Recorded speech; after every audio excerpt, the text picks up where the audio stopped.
inclusion, okay, and I think that's the main objective of our project. And these two authors just say meeting the social and academic needs of all students, okay. So this is our, that's the aim that we are pursuing those days, all these 3 years, okay. So I've written some definitions, and from there we will kind of see. For example, another definition of inclusion is a way of thinking and acting that allows every individual to feel accepted, valued and safe. I think all of us, I mean all the community, to work well together. So I think this is one, I liked it, I found it from the government of Manitoba, and I thought that was a very, very good definition for us to remind what we are working, or what we are trying to achieve here. So in education, what are the aims? So engaging practices that allow students with a wide range of learning needs to be brought together effectively. And that's important, that's what students need. And when we talk about that, they're local students, but also Chinese international students. And in our classrooms, we can have local students, Erasmus students, I mean non-Chinese students. They are in the classroom as well. And remember that in our project, we consider local and non-Chinese students to be in one group. So this is important. And of course, we need to enhance students' ability to deal with diversity. And this is something that it's, I mean, in some countries, diversity is maybe, well, I think everywhere now diversity is an everyday issue. So, especially now in the classrooms that we have in UAB or universities, this is one of the aims. So, while doing this, our IO, I think we should remind to, well, we should keep that in mind. I think this is something important. There's a second definition that I liked it about, encompass all that.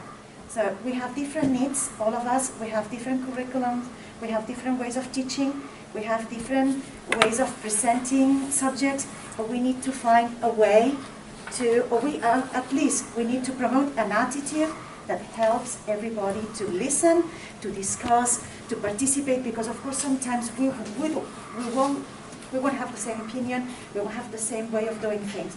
So this is important that we keep that in mind. There's another, and here I went to education because works to identify all barriers to education and remove them, and covers everything from curricula, pedagogy, and teaching.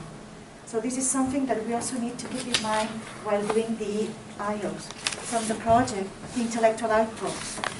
Because we have curricula, different curricula, and as one of the teachers say at the UAB, they prepare special classes.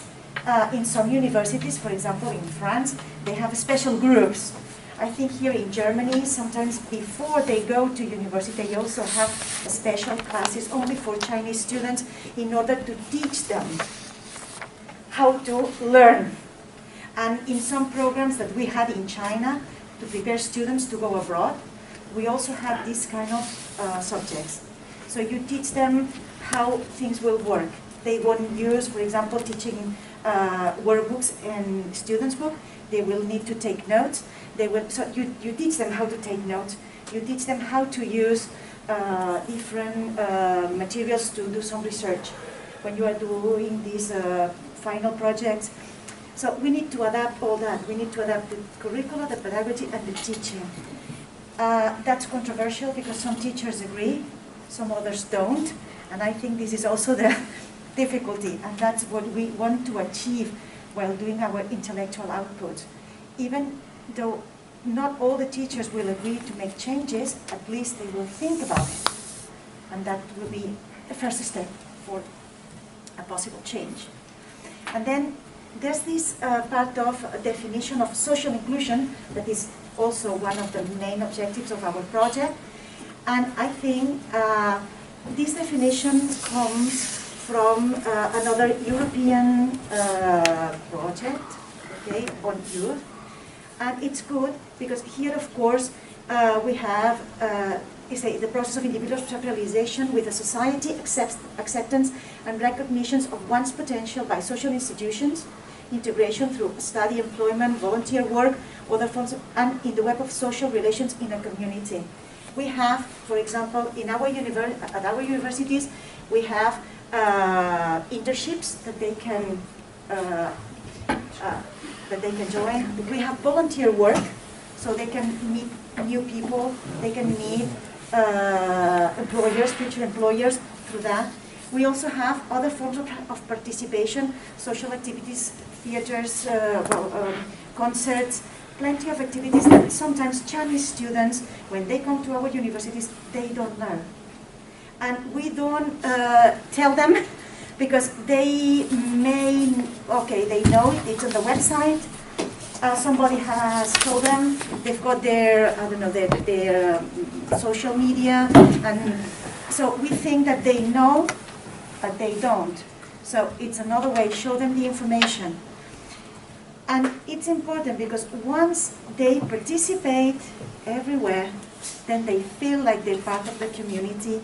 And of course, because they're participating, local teachers, local students are happy because they're participating. So they feel that they are not a group of people that stay away from the rest. So that's what we are trying to promote with the project. So I think this is another definition that we need to take into account. And then I wanted to talk about interculturality, because this is important. I think we are an example of interculturality work, or intercultural work. And I think we need to interact with different cultures and the possibility of generating a shared culture expressions through dialogue and mutual respect. We need to compare cultures, and I think we need to do it in a very objective way, and this is another important aim. When we are showing our culture, we need to show it as something that can be shared, but not showing that our culture is the best. Because if not, especially Chinese students will feel that theirs is not important enough then. And sometimes that's also a problem that we can find. So everything is like sharing, comparing in a very objective way without trying to avoid bias. And I think that's what really pursuing in the project. And comparing, it's what, not imposing, but comparing and trying to generate dialogue and, of course, respect. And I think that will help all of us to do it. And I think that's more or less what we wanted to share before the coffee. And if you have any questions, please feel free to ask. If not, we go for them. Thank you.